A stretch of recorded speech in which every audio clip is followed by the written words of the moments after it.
ও সমমানের পরীক্ষা স্থগিত ছিল এবং থেকে সিলেটে এই এইচএসসি এবং সমমানের পরীক্ষা শুরু হয়েছে। তবে চলমান যে বন্যা পরিস্থিতি রয়েছে সেই বন্যা পরিস্থিতির এখনো কিন্তু খুব একটা উন্নতি হয়নি। এই পরিস্থিতির মধ্যেই কিন্তু সিলেটে এইচএসসি ও সমমানের পরীক্ষা শুরু হয়েছে, যে পরীক্ষা আজকে সকাল থেকেই শুরু হয়েছে। জানিয়ে রাখতে চাই, গত 30 জুন থেকেই কিন্তু এইচএসসি ও সমমানের পরীক্ষা পুরো দেশে, শুধু সিলেট ছাড়া পুরো দেশেই শুরু হয়েছে। এবং এই যে চলমান বন্যা পরিস্থিতি ছিল তার কারণে কিন্তু সিলেট শিক্ষা বোর্ডের পরীক্ষা 8 জুলাই পর্যন্ত স্থগিত ছিল এবং আজকে মঙ্গলবার থেকে সিলেটের পরীক্ষা অনুষ্ঠিত হচ্ছে। এবং যে তথ্য ও যোগাযোগ প্রযুক্তি বিষয়ের পরীক্ষা রয়েছে সেই পরীক্ষা দিয়ে কিন্তু সিলেটে এইচএসসি পরীক্ষা শুরু হয়েছে। একই সাথে আমি বলতে চাই, সিলেট শিক্ষা বোর্ডের 4 জেলার 309টি প্রতিষ্ঠানের 82,795 জন শিক্ষার্থী কিন্তু এবার এইচএসসিতে পরীক্ষার দিন শিক্ষার্থীদের কেন্দ্রে প্রবেশে যাতে বিঘ্ন না ঘটে এবং নিরাপত্তার বিবেচনায় কেন্দ্রের 200 গজের মধ্যে কিন্তু জনসাধারণের প্রবেশ নিষিদ্ধ করেছে সিলেট মহানগর পুলিশ। এছাড়াও আপনাদেরকে জানিয়ে রাখতে চাই, সিলেট নগর ও শহরের 28টি পরীক্ষা কেন্দ্রের আশেপাশে সমাবেশ ও মিছিল সহ বেশ কিছু বিষয়ে কিন্তু নিষেধাজ্ঞা দেওয়া হয়েছে।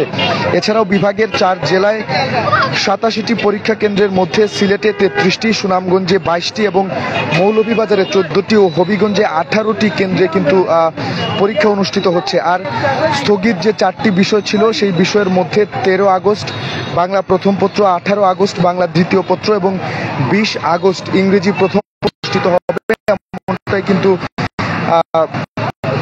শিক্ষা অধিদপ্তর থেকে জানানো হয়েছে। এবং এরও আগের যে রুটিন অনুযায়ী অন্যান্য বিষয়ের যেসব পরীক্ষা হওয়ার কথা রয়েছিল সেগুলো কিন্তু 13 আগস্ট থেকে স্থগিত হওয়া 4টি বিষয়ের পরীক্ষা হবে। পরীক্ষার নতুন রুটিনও প্রকাশ করেছে সিলেট শিক্ষা বোর্ড, যেমনটি 4টি বিষয়ের পরীক্ষা আগামী 13, 18, 20 ও 22 আগস্ট অনুষ্ঠিত হবে। এছাড়াও কিন্তু অন্যান্য বিষয়ের পরীক্ষা যেগুলো রয়েছে সেগুলো আগামী আগের যে রুটিন রয়েছে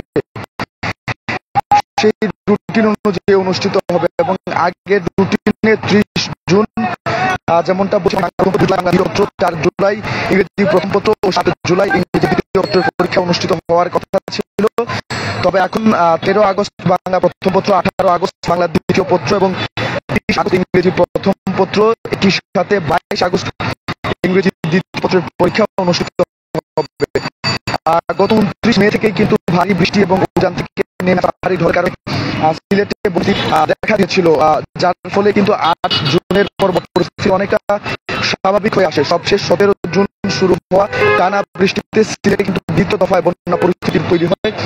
এতে সিলেট নগরীর 24টি ওয়ার্ড সহ 13টি উপজেলা এবং সুনামগঞ্জের 13টি উপজেলা কম বেশি প্লাবিত হয় এবং এই অবস্থায় স্থগিত করে এবং সোমবার সন্ধ্যা 6টায় সিলেট পানি উন্নয়ন বোর্ড আমাদেরকে যেমনটা জানিয়েছে, সিলেটের কানাইঘাট পয়েন্টে সুরমা নদীর পানি বিপদসীমার 40 সেন্টিমিটার উপর দিয়ে প্রবাহিত হচ্ছে। এছাড়াও কিন্তু জকিগঞ্জের আমলশীত পয়েন্টে 49 সেন্টিমিটার এবং ফেন্সুগঞ্জের 96 সেন্টিমিটার উপর দিয়ে প্রবাহিত হচ্ছে এবং জেলার কিন্তু বিভিন্ন উপজেলায় জেলার বিভিন্ন জায়গায় এখন পর্যন্ত বন্যা পরিস্থিতির চলমান এইচএসসি